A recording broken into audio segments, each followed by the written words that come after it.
1 to Alonso. Williams sets. Here's the pitch.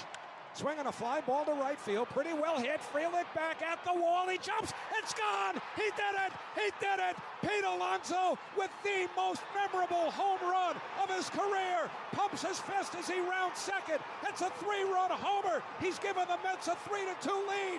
They all pour out of the dugout. Alonso on his way to home plate. They're waiting for him. He hits the plate. He is first congratulated by Nimmo, hugged by Lindor. There are a dozen Mets waiting for him outside the dugout. Pete Alonso keeps this fairy tale season going with the fairy tale swing of his career.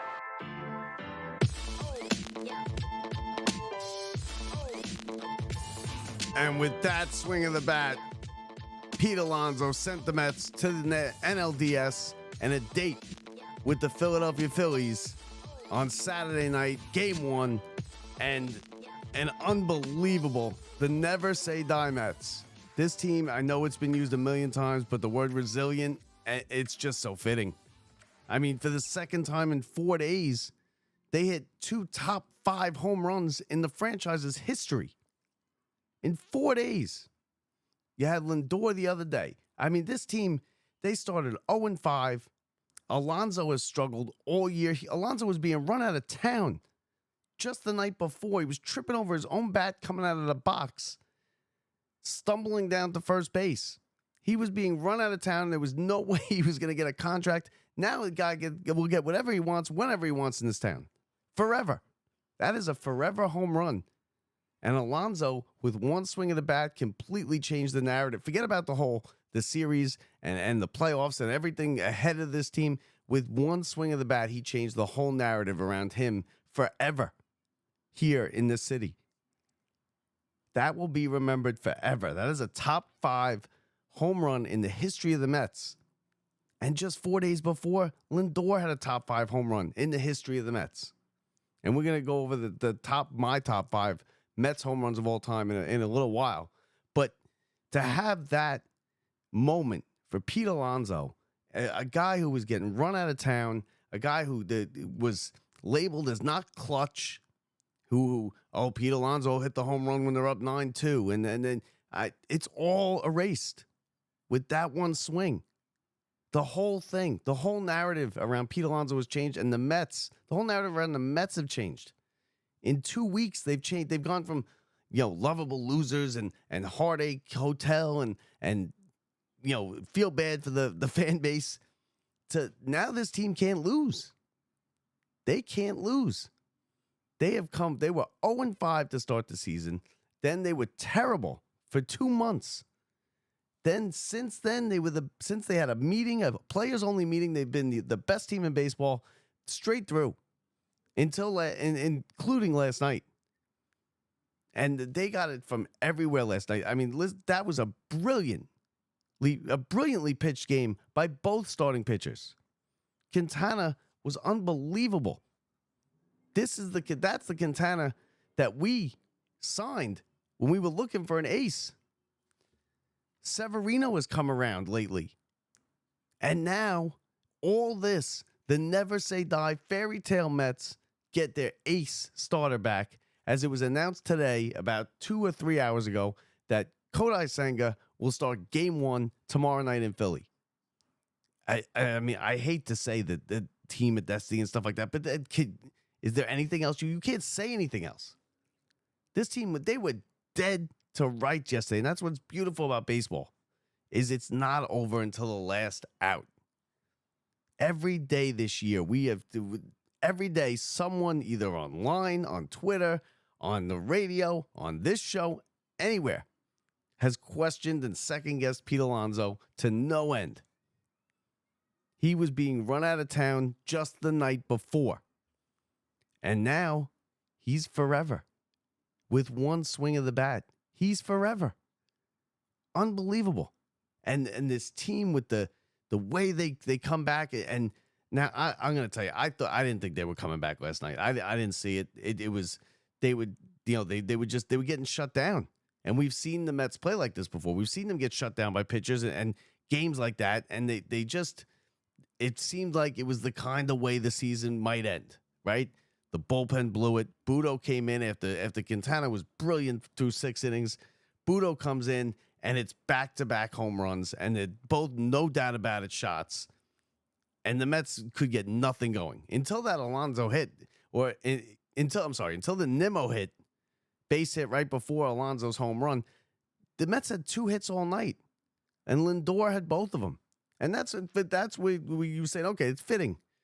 Lindor's going to have a big game, and the rest of the team couldn't get it going, and they're going to go down, and they're going to go down quietly and lose this game 2-0. And it would be a good season, right? We never saw this coming. They're playing with house money. They made it to the playoffs. No one expected them to make it to the playoffs. They had the moment just a couple days ago against the Braves, exercising those demons, and then out of nowhere, you get a leadoff walk to Lindor. And then you're feeling good right there, right? We're feeling good. We got a leadoff guy on. That usually spurs a big inning. That could spur a big inning. And then when Vientos struck out, and he looked terrible last night in all of his at-bats, especially the one in the 9th inning, he struck out, and you're like, okay, maybe it's not going to happen because we we know the tying runs at the plate, but and you just you felt like a double play coming, or maybe a Lindor he was going to try and swipe second, and you get the base hit by Nimmo, and now you have runners on the corners, 1 out, and here comes Pete Alonso, a man who wasn't even in the cleanup spot the last couple nights. And what made Mendoza put him in the cleanup spot last night? It's not like he was heating up and the night before and had a good night in game 2. Because he was tripping all over his bat. Coming out of the box, he couldn't even run down the first base. He looked terrible. But Mendoza, something somewhere said, let's put him in the cleanup spot tonight. Let's put him back where he's been forever.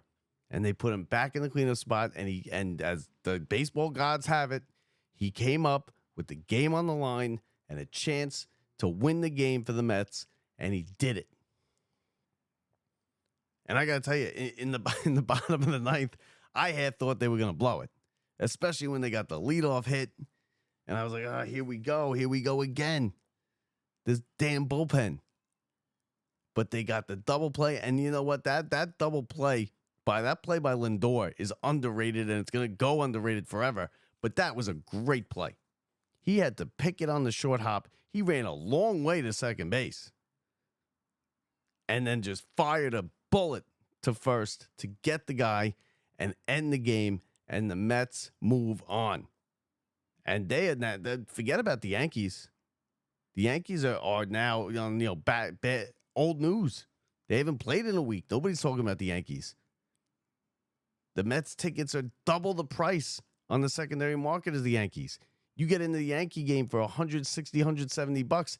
It's $400 to step foot in Citi Field for games 3 and 4.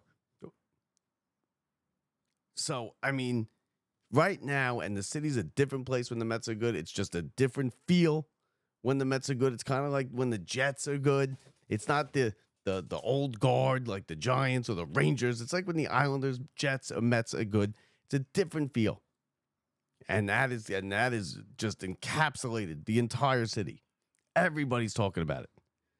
And Pete Alonso, good for Pete Alonso. Because you know what? He's a good player, and he's a good hitter, and he's got a raw deal. He caught a raw deal this year. Was he feeling the pressure? He was probably feeling the pressure. All right? You're talking about, that was a $100 million home run last night. Forget about everything else. That was a $100 million home run. That will probably get him. It'll get him signed here because now Steve Cohen has to sign him. You can't let him walk. That's a discussion for a different day, but you can't let him walk. You got to give him his money now. And the Mets fans will love him. He has just bought himself so much capital. But that's all for down the line, later discussion. Right now, they're moving on to Philly, and this is going to be a hell of a series. And the National League has got themselves 2 great division series here. Division rivals. It's regional. Exactly what baseball is a regional sport. Like with the Mets-Yankees World Series, the Subway Series, it was huge here. Nobody else in the country cared. Baseball's a regional sport. Okay, it's big in some places, and they got 2 division rival series, one on the East Coast with the Mets and the Phillies, one on the West Coast with the Dodgers and the Padres, and the Padres are good. Dodgers better be careful. But around here today, for the next couple of days, it's all about the Mets. And the big news today is that Kodai Senga out of left field. The press conference, Mendoza sat down at the press conference. They said, who's starting tomorrow? And he said, Kodai Senga starting tomorrow. And you could just hear the gasp in the room. People are like, what? Has he pitched? We don't know. He's been thrown. We heard last week that he had a setback, right? Tightness, setback. Figured that was it. You're not going to hear from Senga again. And then all of a sudden today, Mendoza sits at the podium and he said, it sits at the dais and he goes, Kodai Senga's my pitcher tomorrow. Game 1. What? So everything that's gone right, and now they get Senga back. And if he pitches the way he did in the game in late July, the one game he pitched this year, forget it. I was at that game. He dominated the Braves for 6 innings before he got hurt. Now, what do you expect from him tomorrow? To be honest with you, 6 innings, 7 innings, 1 or 2 runs. Because that's just the way it's been. This team has been incredible. They've overcome a bad bullpen. They've overcome the fact that they're not really full of stars. They kind of scrap and claw, and they've been pulling wins out of their ass the last week. Now, is it sustainable to win games? I don't know. You got to say no, right? It can't be sustainable to keep walking the tightrope like this and being down and just being bailed out with all-time great home runs. I mean, Pete Alonso is the first player in Major League history. It's never happened before. Last night in a decisive winner-take-all game, that somebody hit a home run in the 9th inning or later with their team trailing that put them in the lead. Never happened, which I was surprised. Right? You thought that one of those home runs, whether it be Kirk Gibson or Bobby Thompson or one of them, somewhere down the line, hit a home run in the 9th inning or later, or Mazeroski. I didn't know the score of those home runs, but I guess they were all tied. The Mazeroski home run, the Bobby Thompson home run, the Kirk Gibson home run, the games were all tied. Because it's the 9th inning or later, and then that was the first time ever. And give Pete credit, he went with the pitch, he took it the other way, and he knew it. He knew it right. He was the only one who really knew it right off the bat. Because when you see the swing and it goes, and when they pull it, you can kind of tell. Like, okay, when you just see it, it's gone right off the bat. You know it. Like the 2 home runs the Brewers hit, they were gone off the bat. Watching on the TV, it was immediately as soon as you saw it, it was a home run. The Alonso one, it went the other way. You weren't sure, but he knew immediately, and I'm good for him. Good for Pete to do that in that moment with that pressure when you have been getting killed all year, plus the contract on top of it. I mean, it doesn't get any bigger than that. It's amazing. And I hate to say it because like I still can't really see the Mets winning the World Series this year, but now you never know. Maybe it is just something going on with this team. Maybe it's one of those years. Maybe this is one of those teams. I mean, out of nowhere. They weren't even supposed to make the playoffs this year. They weren't any good. They were punting. Season ticket sales were down. The attendance in the beginning of the season was down. It was terrible. They started out 0-5 at home. Gary Cohen, I remember after that 5th game, he was like, well, this is going to be a long season. He was fed up with the team after 5 games. And it didn't get any better. They played, it went downhill for a month, 2 months. 11 games under 500. And then something clicked. And they just went on a run. And they've gelled together. They've shut out all the outside noise. The manager has been incredible, and I didn't even know who the hell Mendoza was when they hired him. I said that the other day. I had no idea. Yankees bench coach. I had no idea. Turns out he is incredible. He's the perfect manager for this team. He holds them together. He's a steady hand. He's kind of low key. He doesn't get too excited. He doesn't get too down. Go and play a game tomorrow. Go and play a game tomorrow. Just stay the course. Stay the course. And look what it's got them. Now, listen, there's a long way to go here, okay? That was a wild card round. The Mets, it feels like the Mets have been in the playoffs for a month now, right? Really, 3 days. They've been in the playoffs only started 3 days ago. Okay, because they had the Braves game, the doubleheader was a regular season game, and then you played 3 games in Milwaukee, a three game series. So there's really a long way to go because before, what was it, 2-3 years ago, the playoffs started right here at the division series, where there was a single game, elimination game that they played, the wild card game. Now you just won the series. Now you're only at the division series. You still got 11 wins to go if you are dreaming about something like the World Series. Now, yesterday, like I said, give both starting pitchers incredible. Okay, Myers, 5. This kid was 1-15 in the minor leagues. Tobias Myers, he pitched 5 innings, gave up 2 hits, was 5 strikeouts. The Mets couldn't touch him. Quintana, just as good, matched him every bit of the way. That was as good a starting pitching performance, and nobody saw that go. That was as unlikely as the Alonso home run. To have those 2 guys pitch like that in a game like that it was incredible. And then Budo came in, and was Budo the right move? Did he take Quintana out too early? You could sit here and argue all day about that. Budo came in. Listen, he had a lot of work previously. He probably didn't have it, and it was just bam, bam, back to back. And the place was going crazy, and you couldn't see how the Mets were going to do anything because they did nothing. Now the Mets got out of a jam. They was 2nd and 3rd for the Brewers. I think it was in the 7th inning, and a base hit there, and this game's over because they're not coming back from 4-0. 2-0 is a big enough. 4-0, forget it. They would have got the base hit there. The game would have been over. They didn't. The Mets got out of it, and give Diaz and then Peterson in the 9th to come in and he gave up the hit, and then he got the strikeout and the double play.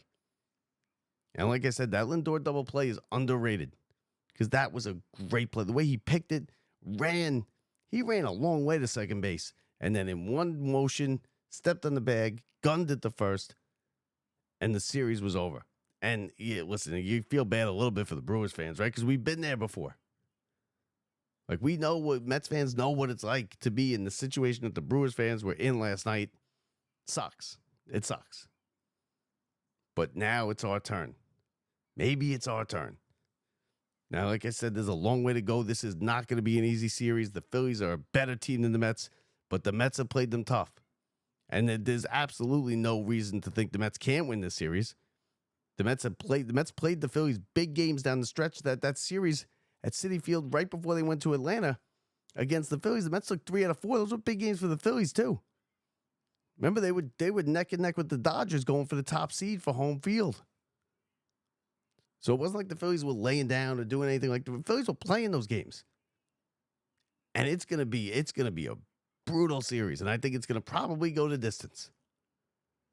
And I think in a week from now, we're gonna be in the same spot that we were in just last night, where it's gonna be a winner take all game 5.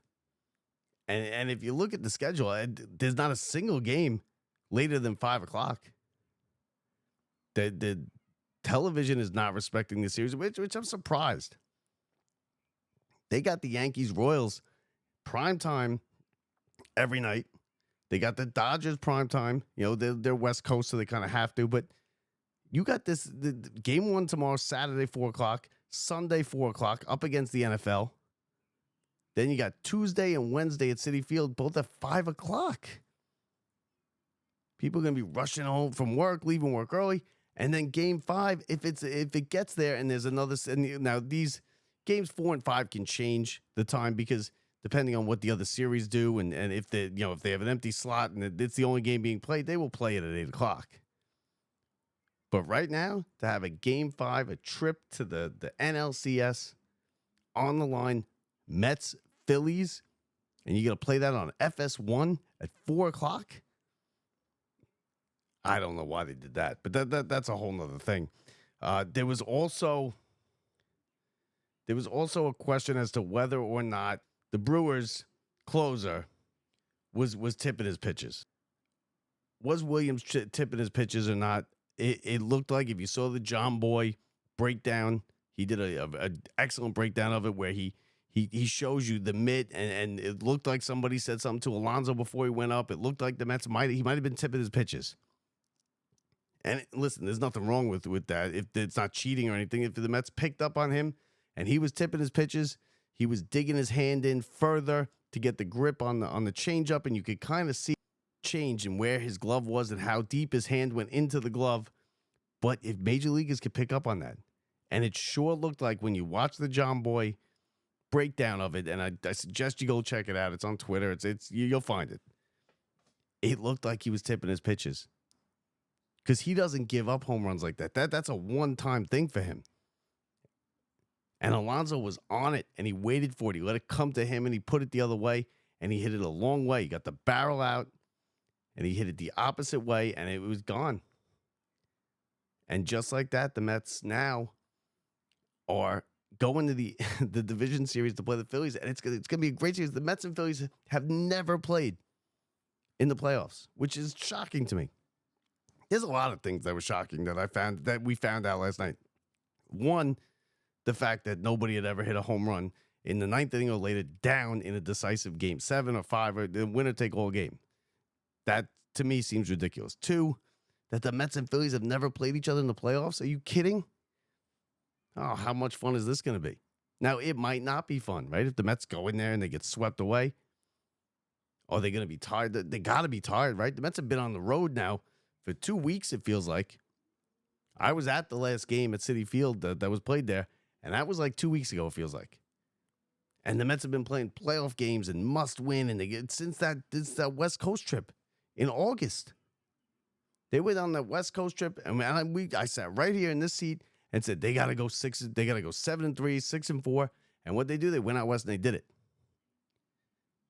And now, since that moment, since those games in August, the Mets have been playing playoff games because they were chasing the Braves. They remember they could never get over the Braves. They didn't really get on top of the Braves and pass them until that last day of the season, or the extra last day.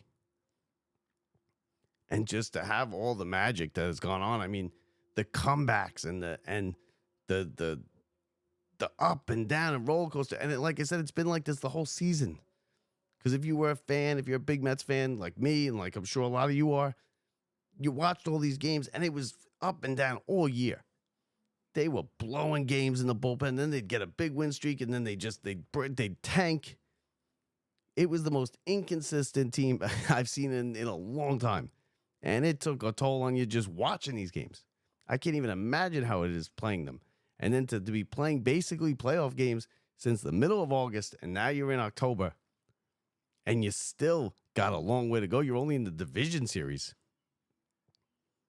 So, give them credit. And are they going to run out of gas? Listen, this is what you play for, right?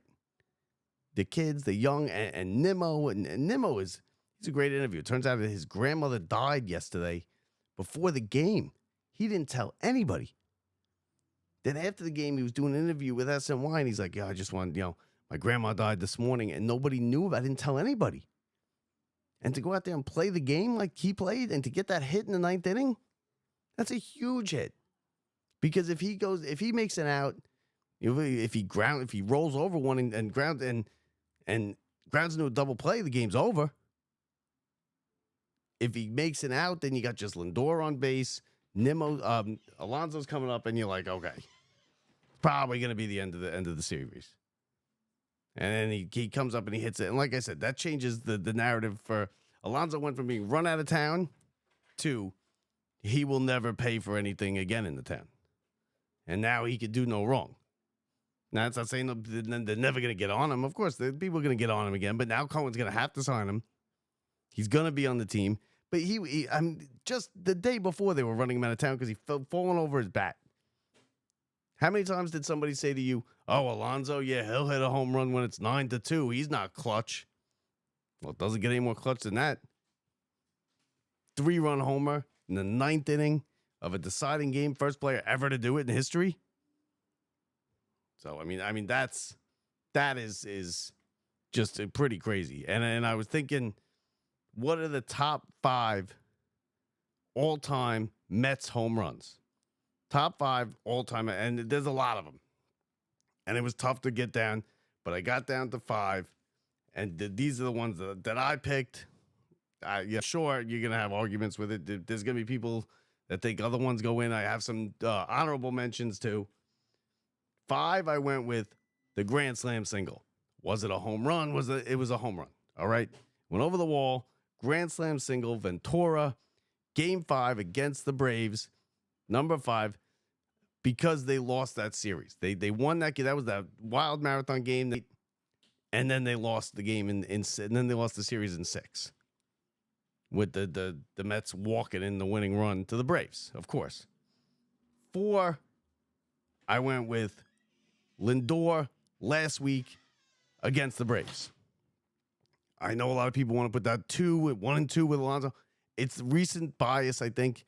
It was a regular season home run, as big as it was and as clutch as it was, and it is. Don't get me wrong, I love him for it. But it was still a regular season home run. It was number 4 in my book, number 4 all-time Mets home runs. Now for the old timers out there, maybe I'm missing a couple from the 70s or the 60s. I didn't have enough time. I worked a double yesterday. I didn't have enough time to be going back to the 70s, the 60s, and digging through those home runs. So they're somewhat recent home runs. Number 3, I went with the Todd Pratt over the Diamondbacks. Back. It's over. It won the series. That's why it was a walk-off, series-winning, extra inning home run by a backup catcher. It was so unexpected. Number 3 all-time Mets home runs on my list. Number 2, Alonso last night. Now, when I tell you the number 1, I think you could see why. Alonso last night is as clutch and as big a home run as the Mets have ever had, especially with this team. And if the Mets go on to win the World Series, you could reshape this list. You could even move up Lindor's, but they're still in the middle of it. So that was Alonso's home run was number 2 on my list. Number 1, the all-time biggest home run in Mets history is Ray Knight off of Calvin Schiraldi in the 7th inning of Game 7 of the World Series in a 3-3 game. It broke the tie. The Mets never looked back. They won 8-5. He won the MVP. That is the number 1 home run of all time, as far as I'm concerned, with the Mets. It was Game 7 of the World Series. It was the game-winning home run. It wasn't a walk-off. Game-winning home run, though, by the MVP of the World Series. That gets number 1. As far as honorable mentions, of course, the Piazza 9/11 home run. I was in the building. Me and Brett were there. That was as great a moment as I've ever had in a ballpark. But it was a September game, okay? The Mets didn't do anything that year. They were making a run at the Braves. They fell short. Magical home run, brought the city together and everything like that, but it's not as big as the other ones. And I'm sorry to tell you. Other honorable mentions that are further way down the line, but deserve to be mentioned. The Wilmer Flores home run. The tears of joy. After he thought he was traded, he's crying out in the field. It's the 13th inning, and he comes up, and the next night he comes up and he hits a game-winning home run. That was pretty special. The Piazza 10-run inning home run. That was, of course, but it was way early in the year. I think it was a late June, early July game. So that can't be up there with these ones this week or the Game 7 World Series or a Todd Pratt, Also, the David Wright World Series home run, that's up there, but they lost the World Series in 5 games, but it was a great moment. The captain finally got his moment in the World Series, got to, he didn't play much that year. He got up in the World Series. He had a big home run, but because they lost the series in 5, that one didn't make the list. So Ventura grand slam single 5, Lindor last week against the Braves 4, Pratt walk off against the Diamondbacks 3, Alonso last night 2, and Ray Knight in the 7th inning off Calvin Schiraldi in the Game 7 of the World Series, number 1 all-time Mets home run. So I want to hear your list. So put it in the comments. Let me know where I screwed up. Let me know the ones that I missed, because I'm sure there are. And and we'll see, and we'll argue about that going forward. But listen, we get Zenga tomorrow. What are you gonna expect from Zenga? Who knows? Like I said, I'm gonna expect 7 innings, 2 runs, because that just seems to, until it goes wrong, until this thing goes off the tracks, that's what I'm gonna expect. And we'll see where it goes. This thing could end in 3 days, or it could go on another 2.5 weeks. Whatever it does, it will never be forgotten. Last night's home run will never be forgotten by Mets fans. Pete Alonso has cemented his spot in history for this franchise, and now I think that you have no choice but to sign him, bring him back. He's going to let him get the hero's welcome he deserves. On Tuesday night, he's going to get the loudest ovation that you have heard Pete Alonso ever get. They were going crazy. They almost filled the lower bowl, the field level seats, just for the watch party yesterday. I mean, how many of you, I know I spent a long time today, how many videos did you watch today of people on their couches and bars and the 7 line and the watch party at Citi Field? So 1 million videos. You saw the Moneyball version of the Alonso home run with the music playing. We all saw it. And it was great. Today is one of those days where you're just kind of going through the day with a smile on your face because of what happened last night. And Pete Alonso was the man who did that. A 3-run homer from the guy who's not clutch, from the guy who doesn't deserve the money next year, from the guy who can't hit when it counts, from the guy who's not very good, who's overrated, who only hits home runs and home run derbies. It's all gone now. Wiped all away with 1 swing of the bat. A 3-run homer to send the Mets into the division series and a date with Philly in what is going to be a fun week of baseball here. And it's going to be great. Enjoy it. Enjoy it. Have fun with it. Watch the games, because you might not listen, we don't get this a lot as Mets fans. Yankees get this. We don't get this. So let them have their let them tell you, it's not as important. You guys get excited about the division series. Who cares? Enjoy it, because it doesn't happen very often. And when you get things like this and a team like this, enjoy it, because you will remember it forever, especially the people, if you have kids who are like 15, that's the prime age. I got the Rangers win the cup when I was 14 years old, 13 or 14 years old. That is my all-time favorite sports moment. So if you have kids that are like that age, then they will never forget this. We will never forget it either, but it's different. We're adults now. We're growing up. You got other problems. You got other things dealing with. They will never forget this. And hopefully it goes on for another 3 weeks, and the Mets, and they end up with a parade down the Canyon of Heroes. But that, like I said, that's a long way away. Enjoy it day for day. Enjoy it now.